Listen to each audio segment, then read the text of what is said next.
Assalamualaikum warahmatullahi wabarakatuh. Terima kasih teman-teman sudah mengklik video ini.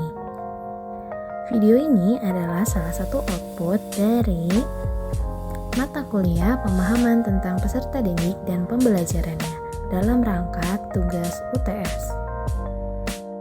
Pada kesempatan kali ini, saya, Faradila Septiani Puspita, mahasiswa PPG Calon Guru 2024 Universitas Indah-Prastha PGRI, akan memaparkan hasil modifikasi rencana pembelajaran atau RPP. Dalam hal ini, saya memodifikasi rencana pembelajaran modul ajar dari Guru Pamong terkait dengan materi fungsi. Pembahasan modifikasi rencana pembelajaran ada 3 materi. Yang pertama terkait dengan capaian pembelajaran dan tujuan pembelajaran, yang kedua langkah-langkah pembelajaran, dan yang ketiga asesmen. Poin yang pertama yaitu capaian pembelajaran. Berdasarkan capaian pembelajaran yang dibuat oleh Guru Pamong, terlihat bahwa capaian yang dibuat belum terlalu jelas. Sehingga dalam proses pembelajaran dengan materi fungsi, capaian tersebut masih mencangkup materi lain. Modul ajar tersebut masih mencangkup materi-materi lain yang tidak dibahas pada modul ajar. Selain itu, dalam proses pembelajaran, peserta didik belum memuat capaian yang telah dibuat oleh guru, karena pada proses pembelajaran, guru hanya menyampaikan satu topik saja atau hanya satu materi saja.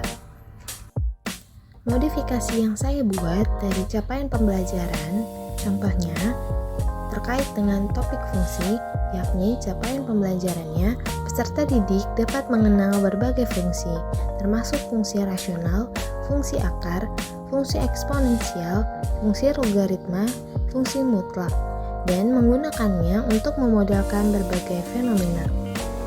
Selain itu, dari modul ajar yang sudah saya buat, saya menyampaikan bahwasannya capaian pembelajarannya terkait dengan peserta didik dapat melakukan operasi aljabar pada matriks dan menerapkannya dalam transformasi geometri.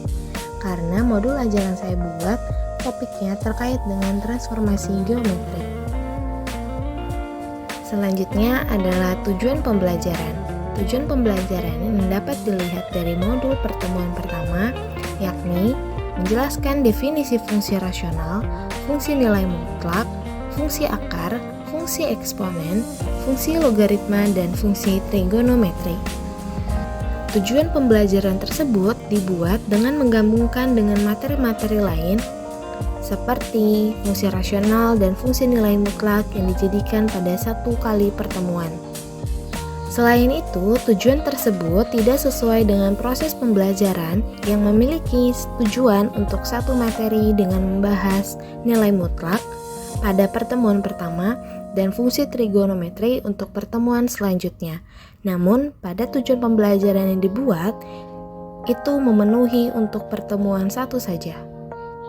Perlu dibuat tujuan pembelajaran untuk menyesuaikan dengan jumlah pertemuan. Modifikasi dari tujuan pembelajaran. Contohnya, peserta didik dapat menjelaskan definisi dan fungsi rasional. Peserta didik dapat menggambarkan dan menganalisis grafik fungsi rasional. Dua tujuan tersebut dapat dibuat dalam satu kali pertemuan. Atau contoh pertemuan kedua, peserta didik dapat menjelaskan definisi dari fungsi akar. Peserta didik dapat menggambarkan dan menganalisis grafik fungsi akar. Selain itu, modifikasi tujuan pembelajaran yang saya buat pada modul ajar terkait dengan topik transformasi geometri adalah yang pertama, peserta didik dapat menjelaskan definisi dari transformasi geometri. Yang kedua, peserta didik dapat memahami konsep translasi. Yang ketiga, peserta didik dapat menjelaskan sifat-sifat translasi. Yang keempat, peserta didik dapat melakukan translasi pada titik menggunakan operasi hitung matriks. Tujuan pembelajaran ini dibuat untuk satu kali pertemuan. Poin yang kedua terkait dengan langkah-langkah pembelajaran. Pada langkah-langkah pembelajaran, guru membuat pertanyaan pematik berupa soal. Baiknya menggunakan pertanyaan pemantik yang bersifat kontekstual agar peserta didik dapat memahami kegunaan mempelajari materi tersebut dan mengkaitkannya dengan kehidupan sehari-hari. Dapat dilihat dari layar bahwasannya pertanyaan pemantik yang dibuat pada modul ajar adalah pertanyaan-pertanyaan berupa soal. Selain itu, pada proses pembelajaran dapat menggunakan pertanyaan pemantik yang disampaikan seperti apakah kalian pernah mempelajari materi fungsi? Atau pertanyaan pemantik digunakan untuk hal-hal yang berkaitan dengan kehidupan sehari-hari. Pertanyaan pemantik yang dibuat atau yang terdapat pada modul ajar digunakan untuk asesmen. Asesmen ini digunakan untuk latihan-latihan soal di kelas. Ketidaksesuaian dengan tujuan pembelajaran juga terlihat dari kegiatan pembelajaran, di mana guru hanya membahas satu materi setiap pertemuan, namun pada modul ajar guru menyampaikan bahwa pada pertemuan pertama ada beberapa materi yang akan dibahas. Selain itu, pada langkah-langkah pembelajaran pada modul, peserta didik melakukan kegiatan secara berkelompok. Namun, pada proses pembelajaran, peserta didik tidak belajar secara berkelompok. Modifikasi dari pertanyaan pemantik. Saya memodifikasi pertanyaan pemantik pada materi transformasi geometri. Saya membuatnya menjadi 3 pertanyaan. Pertanyaan yang pertama, apakah kalian pernah menonton film Transformer? Yang kedua, apa yang terjadi pada Transformer? Yang ketiga, pernahkah kalian membayangkan sebuah benda yang bergerak? Apakah benda tersebut berubah posisi dan apakah berubah bentuknya? Hal ini berkaitan dengan materi transformasi geometri tentang translasi. Topik yang ketiga terkait dengan asesmen. Asesmen yang digunakan adalah asesmen awal. Namun, pada proses pembelajaran yang telah saya amati, guru tidak melakukan asesmen awal, namun melakukan asesmen formatif dengan memberikan latihan soal kepada peserta didik. Latihan soal yang dimaksud adalah latihan soal yang terdapat pada pertanyaan pemantik. Sebaiknya asesmen awal tetap dilakukan dan menambahkan asesmen formatif karena dalam pembelajaran terdapat asesmen formatif.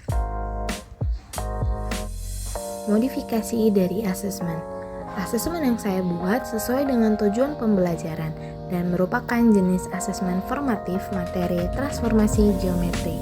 Di sini saya membuat asesmen berupa soal-soal berbentuk kontekstual, yang dimana setiap kelompok akan mendapatkan satu kasus untuk mereka analisis.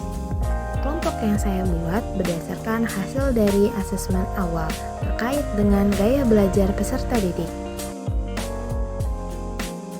Berdasarkan hasil paparan yang sudah saya sampaikan dan berdasarkan hasil telaah pada modul ajar, dapat disimpulkan bahwa modifikasi pada rancangan pembelajaran adalah sebuah usaha baik yang bertujuan untuk menyempurnakan perancangan pembelajaran. Namun, pada proses pembelajaran sangatlah wajar jika terjadi ketidaksesuaian dengan